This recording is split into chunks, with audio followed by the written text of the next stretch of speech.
Hi, everybody. Welcome to Wednesday Wobble. If you are expecting a workout, I'm afraid it's not that kind of wobble. And I just wanted to tell you why at the beginning we call this little thing midweek Wednesday Wobble. My name's Alan. I work at Recenter Community Church and in the Drumcliff Centre of Mission. And one of the things that my mother-in-law's family do on a Sunday is they get together and they would have sat around and they would have chatted all afternoon. They would have talked about the news. They would have talked about what had been happening in everybody's life, and they would just share what's been going on for the week. They'd read the papers.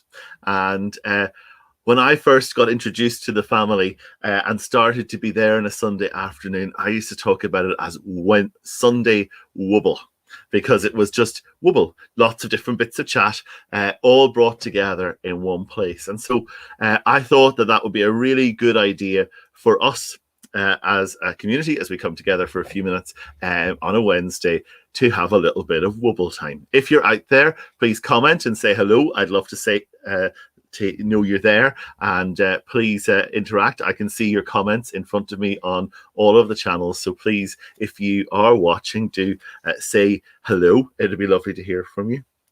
As I said to you, one of the things that wobble in Shauna's family's house was often the paper was passed around. And today I've got the paper, the local paper with us. So I've got the Champion. And I was thinking, I wonder, is there anything from looking at the stories in the Champion for the week that helped me to think, is there a bit of a God point in the midst of all of this? Well, since this is the first time that we've been together and the first time I've done anything like this headline, as you can see, immediately caught my mind. There we go. Those nervous animals. And I'm certainly nervous today. But a well-known Sligo band who've just released a new album called The Mission Sessions. And I just thought, well, okay, we're the centre of mission and they've just released an animal. And I'm certainly nervous this today. I don't know, when you look at the papers, what are the things that you look for? I love all the old photographs. And at the moment, because there isn't so much news, the papers have lots of different things in them. I have this wonderful picture. I don't know if you can see it. I'm doing my best here with the technology that I have to show you. And it was around the time when the local airport was being redeveloped and rebuilt. I'm sure there's a few faces in there that you recognize. There's certainly a few faces in here that I recognize. Some very big hair as well, just in times with the thing. Hannah, it's great to have you with us. And Callum, it's lovely to see you. We're only going to be here for a few minutes, so please stick with us. So as I said, we are thinking about the, I loved those whole past pictures. And then I started to flick through the paper. And obviously at the moment, you can imagine the headlines are all full of the hospitals and COVID and everything else. And the church is doing lots of stuff about that. So I just thought, okay, we won't think about that.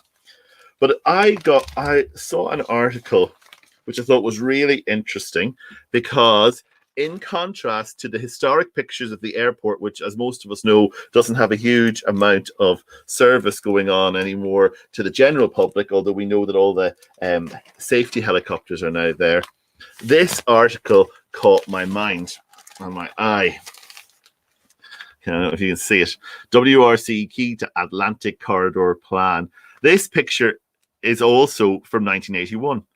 And just as the airport was being built and all of the development was happening, this campaign was taking place in Dublin because they were trying to stop the closure of one of the railways.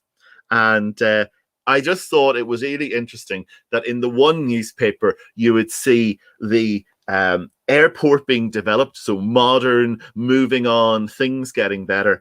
And then equally, here we see trying to save the railway, which actually, as we know, did close. But it was really interesting because in the same paper, I saw this article, and I just thought, in the midst of all that's going on with Brexit and everything else, there's a big article about how hopefully there'll be some funding to maybe reopen the railway that in 1981, those people were trying to save. And it got me thinking a little bit about, well, sometimes things have their times and sometimes things have their day. And it seemed to me that it reminded me of some really familiar verses all of us often think about. We hear them read at weddings and at funerals, from Ecclesiastes, and about how at different times things happen. And it was just interesting in this paper to see something that was totally modern, which is no more, and something that was being revived. Hear these few verses: a time to be born, a time to die, a time to plant, a time to uproot, a time to kill, a time to heal, a time to tear down, and a time to build. A time to build. It seemed a little bit like that when I was reading it. A time to weep and a time to laugh, a time to mourn and a time to dance, a time to scatter stones and a time to gather them. A time to embrace. And I thought this was interesting for the days that we live in. And a time to refrain from embracing. Is that not the time that we live in today? It reminded me just how the Bible has so much to teach us, even in these days, and how just a simple look and a wobble through the newspaper can give us something to think about for the week ahead. Bless you wherever you are. And Hannah and Callum, I hope you're still there. It's been great to have you with us. And whoever else has been with us this morning, we hope that there's something in this for you. It'll be on all of our channels during the week. It's funny doing this on my own. I'm back tomorrow night with Malcolm. We're doing Thursday chats and we're thinking about lightning. And if you'd like to join us, please join us then. Bless you. Goodbye.